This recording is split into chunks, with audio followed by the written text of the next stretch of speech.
السلام علیکم بینندگان عزیز و ارجمند تلویزیونی سیمای شهر پنجکند. نشر نوبتی برنامه اطلاعاتی پیغام منظور شماست. در زمینه اجرای دستور و سپارش‌های اساسگذاری صلح و وحدت ملی پیشوای ملت، پرزیدنت جمهوری تاجیکستان محترم امامعلی رحمان و وظیفه‌گذاری‌های رئیس ولایت سوخت، گروه کاری حکومت جمهوری تاجیکستان با رهبری معاون سروزیر مملکت سلیمان زیازاده از شهر و دهات پنجکند دیدن نمودند. سنه 18 ایول سال روان گروه کاری حکومت جمهوری تاجیکستان تحت رهبری معاون سروزیر مملکت سلیمان زیازاده در شهر پنجکند بازدید کاری انجام داده. با رفت اجرای دستور و سپارش‌های پرزیدنت جمهوری تاجیکستان محترم امامعلی رحمان و رئیس ولایت سوخت، معاون یکم رئیس مجلس ملی مجلس عالی جمهوری تاجیکستان رجبای احمدزاده شناس گردیدند. به هیئت گروه کاری وزیر کشاورزی جمهوری تاجیکستان، رئیس کمیته بخطری عضوقواری در نزد حکومت جمهوری تاجیکستان، اگنتی بهداشت زمین و آبیاری نزد حکومت جمهوری تاجیکستان، معاون رئیس ولایت سوخت و دیگر شخصان مسئول همراه بودند. گروه کاری حکومت جمهوری تاجیکستان با همراهی رئیس شهر پنجکند عبدالخالق خالقزاده و دیگر راهبران دخلدار، نخست در دهه دشت قاضی جماعت دهاتی اوری با نشع و نمای باغ اینتنسیوی فعالیت پایگاه آبکشی شناس گردیده در نزد مسئولین وظیفه گذاشتند که باید زمین‌های کشت، باغ و تاکزارها ثمرناک استفاده گردیده در تأمین منتظم آب‌های پالایزی تدبیرهای مشخص اندیشیده شود. گروه کاری از فعالیت سربند کانال خودجاری مرغدر شناس شد. با گروه کاری حکومت جمهوری تاجیکستان اطلاع داده شد که بر اثر آفت طبیعی سربند کانال مرغدر و قطعه های علاهیده آن زیانی کلان دید و از طرف مقامات اجرایی محلی حکومت دولتی شهر پنجکند و دیگر کارخانه و تشکیلات ها ضررهای آفت طبیعی برطرف کرده شد و آب کانال برای ساحه کشاورزی تامین گردید. در خواجگی دهقانی سامانیان جماعت دهات لایق شرلی توجه هیئت گروه کاری را استفاده مقصدناک زمین، حاصل باغ و تاکزارها و رشد این ساحت به خود جلب کرد و آنها با فعالیت دهقانان و سهمداران خواجگی‌های دهقانی شهر و دهات پنجکند بهایی خوب دادند. مورد ذکر است که ضمن شناسایی با حجم ضرر زمین‌های کشاورزی در جماعت‌های دهات لایق شرلی و شینگ تاکید شد که در مدت کوتاه کارهای برقرارسازی عملی گردیده در زمین‌های زیر سیلاب‌ها مانده کشت تکراری گذرانیده می‌شود. با مقصد تامین آب پالایزی در زمین‌های از گردش کشاورزی بازمانده امروزها نصب و وصل قبور پایگاه آبکشی برای 120 هکتار زمین با مرام ادامه دارد. راهبر گروه کاری حکومت جمهوری تاجیکستان، معاون سروزیر جمهوری تاجیکستان سلیمان زیازاده اظهار داشت که ما باید در برابر کشادن زمین‌های نو مسئله‌های تامین آب پالایزی را تحت نظارت جدی قرار دهیم. در جماعت دهات سوجینه هیئت گروه کاری از خواجگی دهقانی حاجی رحیم دیدن نمود. در خواجگی دهقانی مذکور کشت کارتوشکا و پیاز دیری خیلی خوب به راه مانده شده. از روی شرح رئیس خواجگی دهقانی کارتوشکای بروقتی به بازار استعمالی وارد شده است. یکی از سرچشمه‌های اساسی تامین آب پالایزی برای جماعت دهات و شهر پنجکند کانال خودجاری خلیفه حسن به شمار می رود.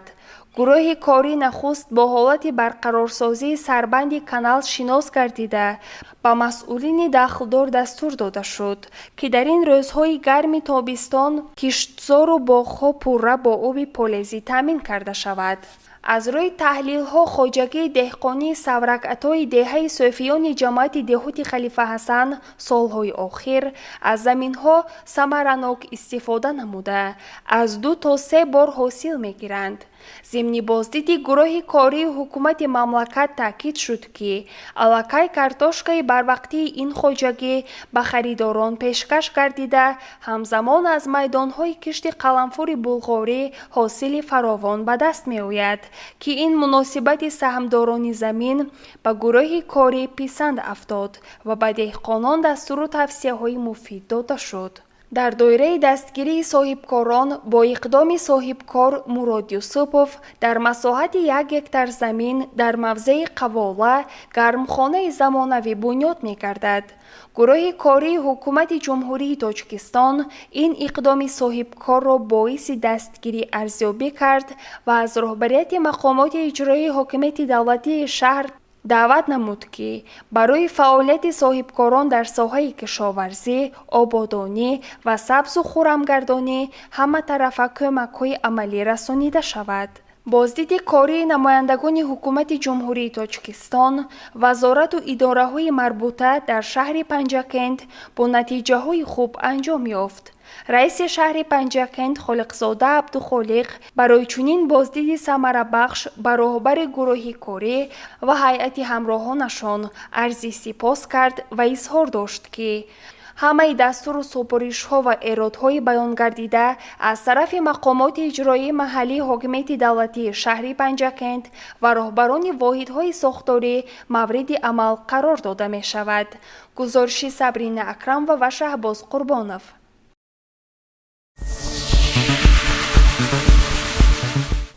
رئیس شهر پنجکند عبدالخالق خالقزاده در جماعت دهاتی لایق شیرالی با رفت برقرار نمودن عاقبت‌های آفات طبیعی بنیاد انشاءات جشنی شناس گردیده با ساکنان این جماعت ملاقات دایر نمود. سفر کاری رئیس شهر پنجکند عبدالخالق خالقزاده در جماعت دهات لایق شیرالی از شناسایی با رفت تازه کردن سیلپرتوی سای مزار و تازه کردن خانه‌های استقامتی دهه مزار آغاز یافت. رئیس شهر به تشکیل حشر با اشتراک بانوان و دیگر ساکنان این جماعت در این موضع آفت رسیده بهای بلند داده اظهار نمود که در اساس دستور و سپارش‌های پرزیدنت جمهوری تاجیکستان محترم امامعلی رحمان و وظیفه‌گزاری‌های رئیس ولایت سوخت رجب‌بای احمدزاده، مقامات اجرایی محلی حکومت دولتی شهر پنجکند بر اثر آمدن آفت طبیعی در این جماعت ستاد دائما عمل کننده تشکیل نموده، رفت برقرارسازی ضررهای آفت طبیعی زیر نظارت جدی مقامات اجرایی حکومت دولتی شهر قرار دارد و ما در یک جایگی در مدت کوتاه همه ضررهای رسیده را از آفت طبیعی برقرار خواهیم نمود. همزمان در اینجا رئیس شهر با مردم صحبت سریراهی انجام داده برای اجرای درخواست و سوالهای ساکنان مسئولین دخلدار وظیفه‌دار گردیدند. در دهه مزار به رئیس شهر اطلاع دادند که تازه کردن منزل‌های استقامتی حالا ادامه دارد.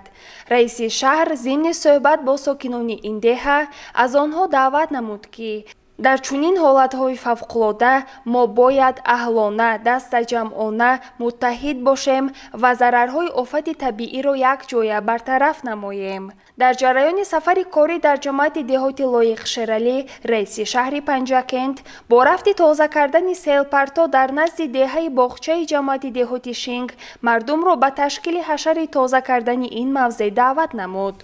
در نتیجه تشکیل حشر با اشتراک نمایندگان دیگر ساحه‌ها رهبران تشکیلات و کارخانه‌ها پیش راه آب گشوده شد و در همین موضع ساکنان خوشحال از آن بودند که از روز آمدن آفت طبیعی رهبریت شهر و دیگر مسئولین دخلدار همیشه در پهلوی آنها هستند و در یک جایگی بهر برطرف نمودن عاقبت‌های آفت طبیعی تلاش می‌کنند. در دهه نوآباد جماعت دهات لایق شیرالی ساختمان بنای مؤسسه تا مکتبی با مرام ادامه دارد. رئیس شهر پنجکند خالقزاده عبدالخالق رهبریت جماعت دهات لایق شیرالی بناکاران و سهامداران این انشاءات جشنی را وظیفه‌دار کرد که باید این مؤسسه با طرح زیبای معماری، استفاده مصالح ساختمانی خوش‌صفت و در مهلت پیش بینی شده مورد استفاده قرار داده شود. در ادامه سفر کاری، ملاقات رئیس شهر پنجکند با فعالان جماعت دهات لایق شهرعلی برگزار گردید. رئیس شهر توجه حاضرین را به اجرای دستور و سپارش‌های اساسگذار صلح و وحدت ملی پیشوای ملت پرزیدنت جمهوری تاجیکستان محترم امامعلی رحمان، وظیفه‌گذاری‌های رئیس ولایت سوخت، معاون یکم رئیس مجلس ملی مجلس عالی جمهوری تاجیکستان رجب‌بای احمدزاده وابسته به وسعت کارهای آبادانی و سازندگی به مناسبت 35مین سالگرد استقلال دولتی جمهوری تاجیکستان، استفاده عاقلانه زمین، به دست آوردن حاصل فراوان، رعایت طلبات قانون‌های جمهوری تاجیکستان درباره تنظیم جشن و مراسم در جمهوری تاجیکستان، درباره مسئولیت برای تعلیم و تربیت کودک و دیگر مسائل مهم روز سخن گفت. رئیس جماعت دهات لایق شهرعلی اوید به جنبست نیم ساله یکم در جماعت گزارش داد. در ادامه ملاقات رئیس شهر و راهبران مسئول به سوال و درخواست‌های ساکنان جواب گردانیدند.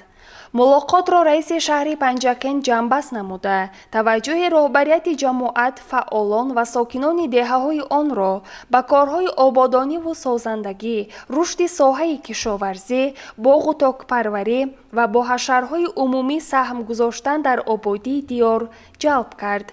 گزارش صبرین اکرم و شهباز قربانوف.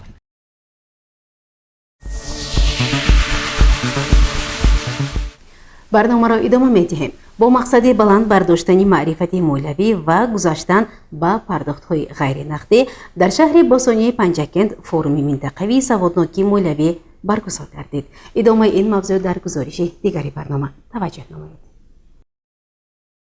بلند برداشتن معرفت مولوی، رقم کنونی اقتصاد، گذاشتن به پرداخت‌های غیر نقدی، استفاده با ثمر از محصولات بانکی از مسائلی است که با دستور اساسگذاری صلح و وحدت ملی پیشوای ملت پرزیدنت جمهوری تاجیکستان محترم امامعلی رحمان مورد توجه حکومت مملکت قرار دارد. در این زمینه با سپارش معاون اولی رئیس مجلس ملی مجلس عالی جمهوری تاجیکستان رئیس ولایت سوخت رجب‌بای احمدزاده مقامات اجرایی محلی حاکمیت دولتی شهر پنجکند اعتباری جدی می‌دهد.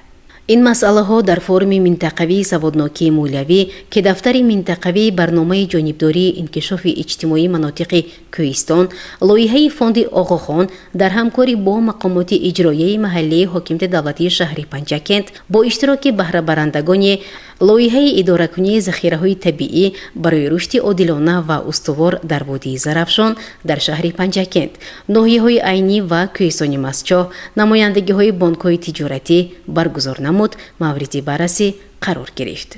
این لایحه از طرف فوند آقاخان و دستگیری مولوی اتحاد اروپا دوام 5 سال در ناحیه‌های عینی، کوهستان مسچاه و شهر پنجکند عملی می‌گردد. ضمن سخنرانی منیجر منطقوی برنامه جانبداری انکشاف اجتماعی مناطق کوهستان میرزا میرزایف، معاون سردار ریاست سرمایه‌گذاری و اداره اموال دولتی ولایت سوخت محمد جابر رجبزاده، رئیس شهر پنجکند عبدالخالق خالقزاده از جمله تاکید گردید که معرفت بلند مولوی تقاضای روند اصلاحات گسترده اقتصادی بوده در همبستگی با تکنولوژی‌های رقمی بانکی، نظام غیر نقدی خدمت رسانی با تشکل سیستم مولوی استوار، ثمرناک و بی خطر مساعدت می نماید. اینچنین توسعه آن در برنامه میان مهلت رشد اقتصادی رقمی در جمهوری تاجیکستان برای سالهای 2021-2024 پیش بینی شده است.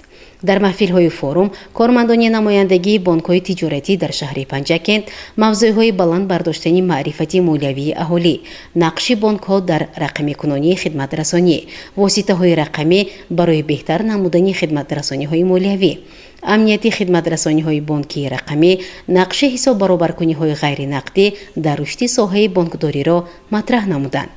در حوزه فوروم بهره برندگان لایحه اداره‌کنی ذخیره‌های طبیعی برای رشد عادلانه و استوار در وادی زرافشان نمونه محصولات استحصال نموده‌شان را به نمایش گذاشته، نمایندگی‌های بانک‌های تجارتی محصولات بانکی را به اشتراکچیان معرفی نمودند.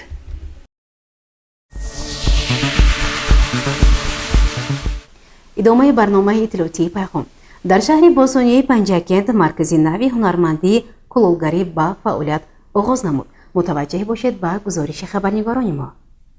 در شهر باستانی پنجاکند مرکز نوی هنرمندی کلالگری با فعالیت آغاز نمود. کلالگری از سنت‌های قدیمه و عجیب مردم تاجیک بوده در طول هزار سالها از هنر عادی روزگار تا به صنعت بلندی ملی تبدیل یافته است. به اطلاع صاحبکار نعمت‌الله کوچمرادov این مرکز سال 1996 تأسیس یافته بود. پس از 10 سال فعالیت با سبب‌های گوناگون و کم بودن توجه به این نوع هنرمندی فعالیت مرکز قطع گردید. سال 2021 در دوره سال رشد سیاحی و هنرهای مردمی و دستگیری و توجه حکومت جمهوری تاجیکستان خاصتاً پیشوای ملت پرزیدنت جمهوری تاجیکستان محترم امامعلی رحمان، راهنمایی‌های مقامات اجرایی حاکمیت دولتی ولایت سوخت و شهر پنجاکند صاحبکار تصمیم گرفت دوباره فعالیت این مرکز را ادامه دهد. با دستگیری رهبریت مقامات اجرایی محلی حاکمیت دولتی شهر پنجاکند، گروه هنرمندان شهر در جمهوری ازبکستان با هنرمندان این کشور تبادل تجربه کرده بهر رشد و رونق بخشیدن به هنرشان مصلحت‌ها گرفتند. صاحبکار کوچمرادov نعمت‌الله بعد ختم مکتب میانه بر همین شفتی کلالگری دلم جا شد و ناحیه ارگود رفته 1-2 سال در همون روستای کلالگری ارگود شاگرد استاده همین کسب را آمده به شهر کدام و همین کلالگری را سر کردن با همون دستگیری استادان ارگود با دستگیری رئیس شهر ناحیه پروانه و رشتان رفته از همونجا آموخته می کسبای همون تجهیزات های از همونجا آورده همونجا کار با تکنولوژی نفتی سر کردیم. در آینده در وقتش خیلی در اینجا یک آدم جای کار بود. حاضر باز بچه ها چپ زرپاشون بسیار همین بچه ها رو در آینده من میخوام که اینجا به مکتب کلالگری اکشون بعد نسل نورس همین هنرهای یاد دهند. در مراسم افتتاح این مرکز هنرمندی رئیس شهر پنجاکند خالقزاده عبدالخالق اشتراک نموده از نمایش هنرهای کلالگری دیدن کرد. به رئیس شهر اطلاع داده شد که هنرمند کلالگر نعمت‌الله کوچمرادov زیاده از 50 نفر شاگرد تیار نموده است. حالا باشد 10 نفر شوقمند این نوع هنرمندی در مرکز تحصیلات رشد هنرمندی در نزد اجنسی مهنت و شغل اهالی شهر پنجاکند هنر کلالگری را می آموزند. رئیس شهر به صاحبکار برای تشکیل باز یک موضع هنرمندی اظهار سپاس نموده قید نمود که مقامات اجرایی محلی حاکمیت دولتی شهر پنجاکند بهر دستگیری هنرمندان همه چاره‌های ضروری را راه اندازی می نماید. این موضع برای بازدید و خرید سیاحان داخلی و خارجی نیز مکانی خوبی می باشد. همچنین در همین روز مهمانان و سیاحان از فدراسیون روسیه، جمهوری ازبکستان و ایالات متحده آمریکا که در کنفرانس بین المللی علمی تحت عنوان دستاوردهای باستانشناسی، مدنیت مادی و فرهنگی وادی زرافشان و حدودی هممرز اشتراک داشتند. از این مرکز هنرمندی دیدن کرده به هنر کلالگری نعمت‌الله کوچمرادov و شاگردانش بهای بلند دادند. در تالاری کوخی به نام استاد لایق شیرالی جلسه نوبتی شورای هماهنگسازی مقامات حفظ حقوق شهر پنجاکند برگزار گردید که در آن اساساً مسئله آموزش و ریایی طلبات قانون جمهوری تاجیکستان درباره تنظیم جشن و مراسم در جمهوری تاجیکستان در تحریر نو موردی بررسی قرار گرفت. سنه 18 ایولی سال روان در تالار کاخ لایق تحت ریاست پرکرور شهر مشاور عدلیه درجه 1 اسکندر احمدزاده مجلس وسیع شورای هماهنگسازی مقامات حفظ حقوق برگزار گردید. قانون جمهوری تاجیکستان درباره تنظیم جشن و مراسم در جمهوری تاجیکستان که از ابتکارات نجیب اساسگزار صلح و وحدت ملی پیشوای ملت پرزیدنت جمهوری تاجیکستان محترم امام علی رحمان است، برای صرفه و سرشتکاری، پیشگیری خودنمایی و زیاده‌روی در برگزاری جشن و مراسم زمینه با اعتماد گذاشته در تحریر نو برای نقض آن مجازات جدی پیش بینی شده است. در جلسه وسیع شورای هماهنگسازی مقامات حفظ حقوق شهر پنجکند که با اشتراک اعضایان شورا، دایره وسیع فعالان، اعضایان کمیسیه‌های دائمی و جمعیتی نظارت به اجرای آن قانون برگزار شد، رفت اجرای آن بررسی گردید. در سخن افتتاحی رئیس شورا، پرکرور شهر، مشاور عدلیه درجه 1 اسکندر احمدزاده، گزارش‌های یاردمچی پرکرور و مدیر بخش کار با دین و تنظیم جشن و مراسم مقامات اجرایی محلی حاکمیت دولتی شهر، معاون رئیس شهر مراد شکرزاده، وزیر رعایت مقررات قانون در معرکه و مراسم، نتیجه‌های سنجش در این سمت تحلیل شده، تاکید شد که هنوز از کم فعالیتی کمیسیه‌های دائمی و جمعیتی برگزار نمودن معرکه‌ها با شماره زیادی مهمانان از جمله ختنه‌سور و حاجبینان و غیره برگزار شده. دوام 1.5 سال اخیر 63 نفر برای نقض نشاندادی این قانون مجازات شدند. در جلسه تاکید شد که رفت اجرای این قانون ملی زیر نظارت دائمی قرار داشته، کمیسیه‌های دائمی و جمعیتی که به خاطر تامین اجرا و پیشگیری نقض آن تأسیس شدند باید فعالیتشان را بازبینی نموده نسبت هر قانون شکنی و پیشگیری آن جداً کاربری نمایند.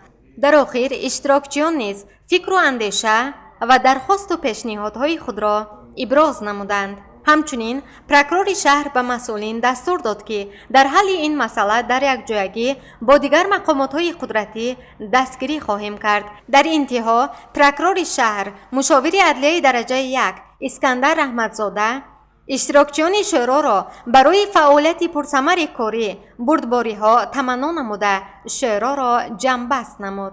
گزارش دلافروز حفیظ و خیام جرایف.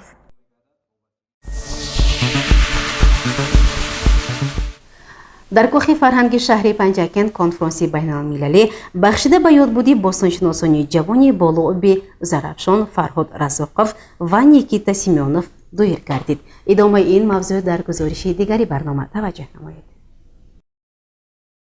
با اختتام اکادمی ملی علم‌های جمهوری تاجیکستان، انستیتوت تاریخ باستانشناسی و مردمشناسی به نام احمدی دانش، پایگاه باستانشناسی پنجکند سرس، سنه‌های 18 و 19 ایولی سال 2024 در شهر باستانی پنجکند کنفرانسی بین‌المللی علمی در موضوع دستاوردهای باستانشناسی، مدنیت مادی و فرهنگی وادی زرافشان و حدودهای هممرز بخشیده به یادبودی باستانشناسان جوان بالائب زرافشان فرهاد رزاقوف و نیکیتا سیمیونوف برگزار گردید.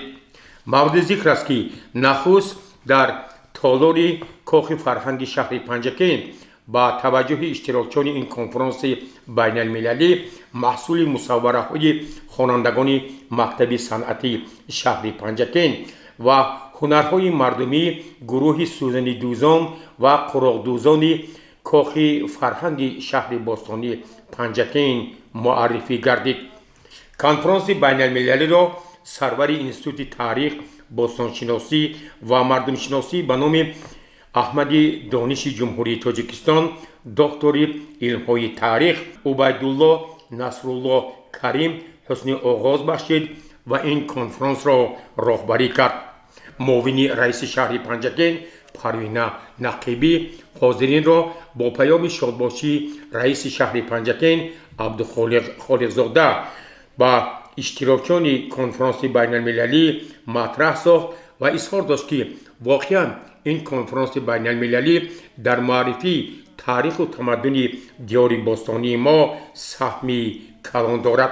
در کنفرانس بین المللی علمی سرکاتب علمی اکادمی ملی علم‌های جمهوری تاجیکستان قاسمشاه اسکندروف، مشاور کنسول گنرالی فدراسیون روسیه در شهر خوجند کوبزر میسم سخنرانی نموده با اهمیت این کنفرانس بهای بلند دادند.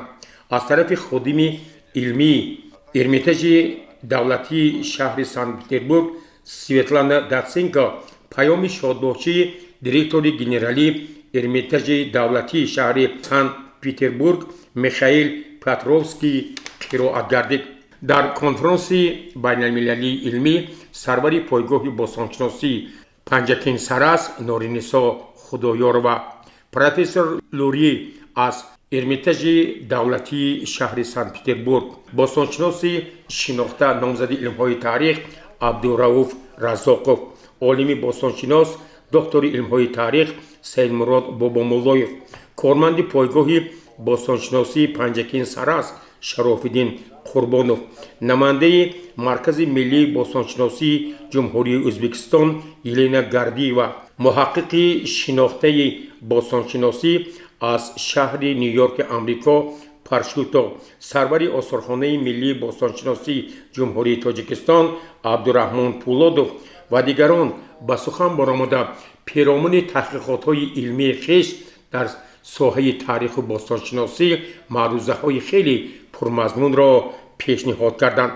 کنفرانس دوام روزهای 18 و 19 کار خویش را ادامه داده اشتراکچیان آن نخست از شهرک قدیمی پنجکین، شهرک باستانی سراس و دیگر موضعهای تاریخی و فرهنگی دیار باستانیمان دیدن نمودند و این کنفرانس علمی بین المللی برای معرفی پنجکین همچون مرکزی تمدن خلق تاجیک برای جهانیان اهمیتی بسا کلان دارد. گزارش عباس همراساده، خیام جورایف و شاهزین صالحوف.